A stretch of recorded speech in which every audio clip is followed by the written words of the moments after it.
रामवती ने कुएं से पानी भरा और अपने घर के लिए चल दी।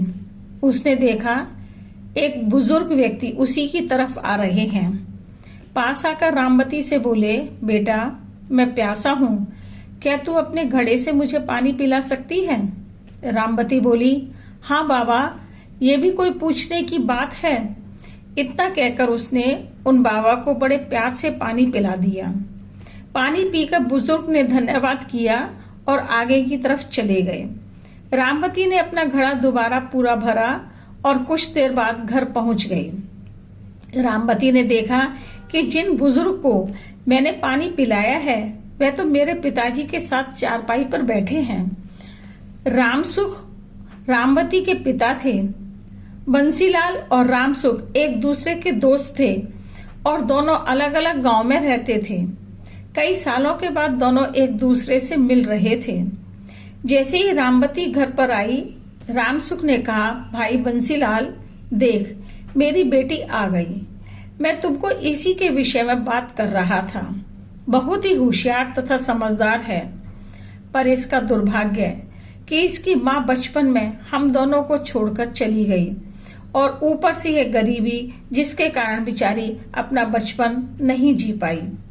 रामसुख बोले, आ बेटा यहाँ पर आ, ये तेरे चाचा जी हैं और मेरे बचपन के दोस्त हैं। रामवती कुछ बोल पाती उससे पहले ही बंसीलाल बोल उठे, भाई रामसुख, तेरी बेटी बहुत संस्कारों वाली है।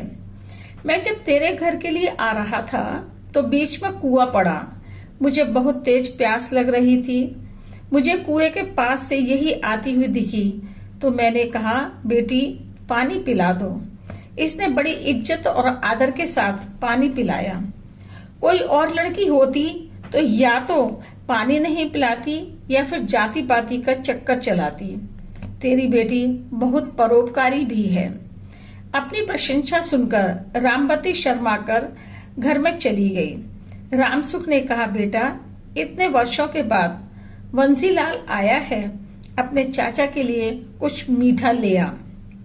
बंसीलाल ने कहा, भाई जरा रुक, मुंह मीठा बाद में करेंगे, पहले मैं जिस काम से यहाँ आया हूँ उसे कर लेते हैं। तू उसे सुन, फिर मुंह भी मीठा कर लेंगे।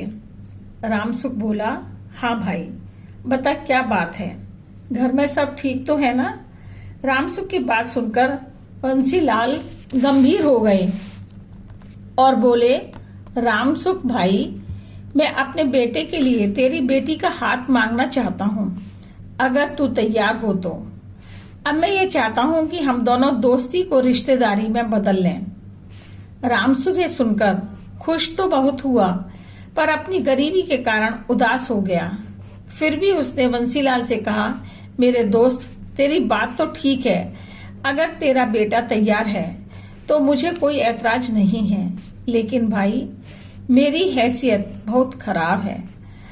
कहाँ राजा भोज और कहाँ गंगू तेली, तेरा तो शहर में बड़ा कारोबार है।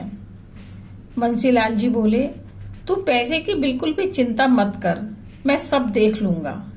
मेरे बेटे के अनेकों रिश्ते काफी बड़े बड़े घरों से आ रहे हैं, लेकिन मैं ऐसी बहू लेकर आना चाहता हूँ जो कि संस्कारी और समझदार हो। ये सारे गुण मुझे तेरी बेटी में दिखाई दिए हैं। तुझे बस हाँ करनी है, बाकी की सारी जिम्मेदारी मेरी है। रामसुख ने बंसीलाल जी की बातें सुनकर हाँ कर दी।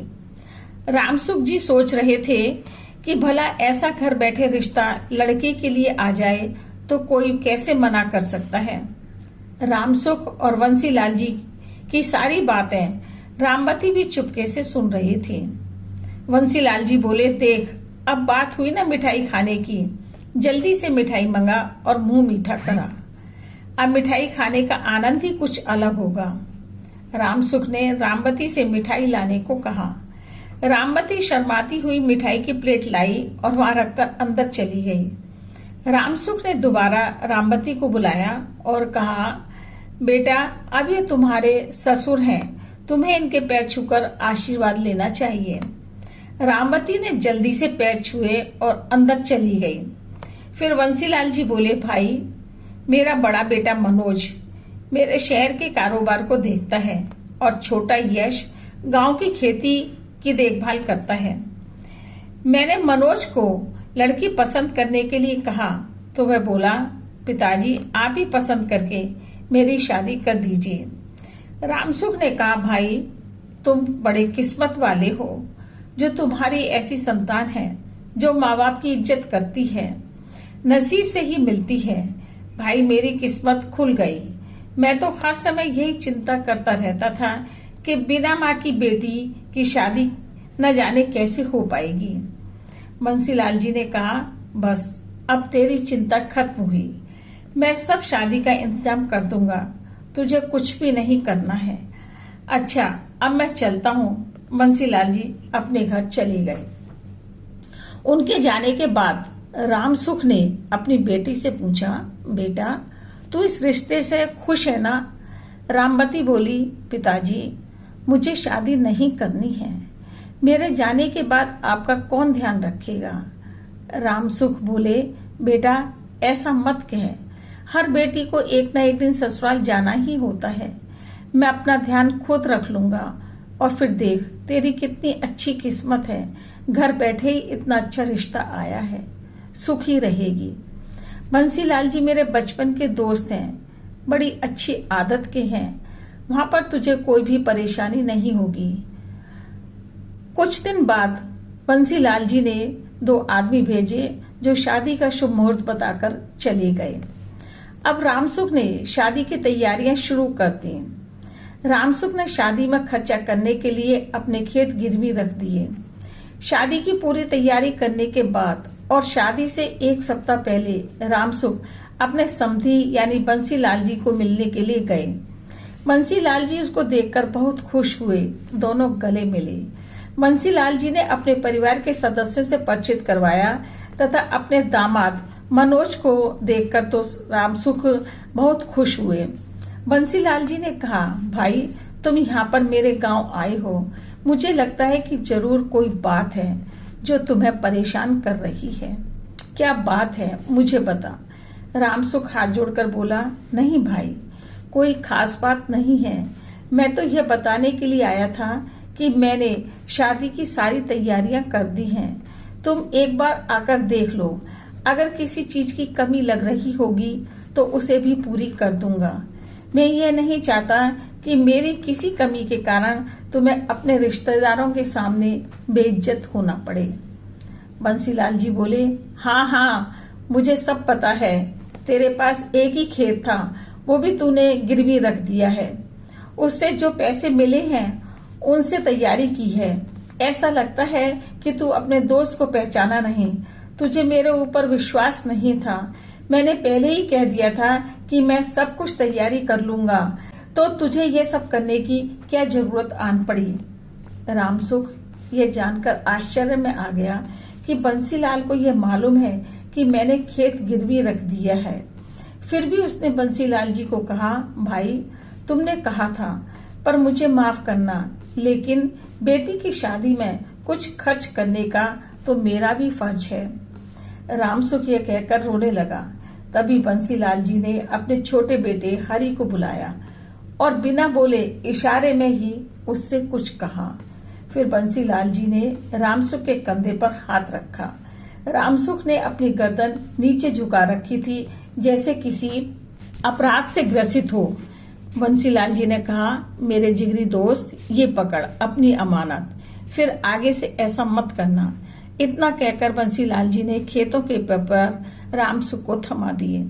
रामसुख देखकर चौंक गया और बोला, अरे यह क्या? ये तो वही कागज हैं जो मैंने गिरवी रखे थे। ये आपको कैसे मिले? मैंने तो आपके पास नहीं रखवाए थे। बंसीलाल जी बोले, हरि आसपास के गांव के सभी लोगों से परिचित है। उनमें से किसी एक ने तुम्हारे द्वारा रखा गया गिरवी खेत की बात बता गया। हरि उन्हीं कागजों को छुड़ा लाया। रामसुख लगातार रोता जा रहा था। बंसीलाल जी उसे गले लगाया और समझाया कि भाई अगर तू खेत गिरवी रख देगा तो क्या खाएगा, कैसे कर्ज चुकाएगा। अब आगे ऐसा कुछ भी मत करना। 1 हफ्ते के बाद मैं तेरे घर से अपनी बेटी लेने आ रहा हूँ। बस तेरा एक काम है कि शादी में मिठाई अच्छी बनवाना। बंसीलाल जी की यह बात सुन सब हंसने लगे। बंसीलाल जी ने अपने छोटे बेटे को आवाज देकर बुलाया। हरि ने 50,000 रुपए अपने पिता को दिए। बंसीलाल जी ने वह पैसे रामसुख को देते हुए कहा, इन पैसों से शादी की तैयारी करना। हरि बेटा, मौसा जी को घर तक छोड़कर आ। मैं 5 आदमी कल तेरे घर भेजूंगा, वही सारा काम देखेंगे। पर तू तो बस उनको देखते रहना, कुछ मत करना। तेरा काम चिंता करना भी नहीं है। रामसुख कुछ भी नहीं बोल पा रहा था, बस एक बात बोला, मेरी बेटी के भाग्य खुल गए। इतना बोलते ही वह कुर्सी पर बैठे बैठे ही दुनिया को अलविदा कह गया। अपनी बेटी की शादी की खुशी बर्दाश्त नहीं कर पाया और प्राण त्याग दिए। बंसीलाल जी कुछ कर पाते उससे पहले ही उसने दुनिया छोड़ दी। बंसीलाल जी अपने दोस्त को गले लगाकर बहुत देर तक रोते रहे। वे अपने दोस्त के शव को उसके घर लेकर आए। रामवती को अपने पिता के स्वर्गवास का मालूम हुआ तो वह भी बेहोश हो गई। बंसीलाल जी ने पूरे विधि विधान से रामसुख का अंतिम संस्कार किया। बंसीलाल जी 13वीं तक अपने परिवार के सदस्यों के साथ वहीं पर रुके रहे। 13वीं करने के बाद 1 सप्ताह और रुक उन्होंने बिल्कुल साधारण तरीके से अपने बेटे शादी रामवती से करवा दी। रामवती के चमकते नसीब की खुशी में रामसुख अपना जीवन जीना भूल गया।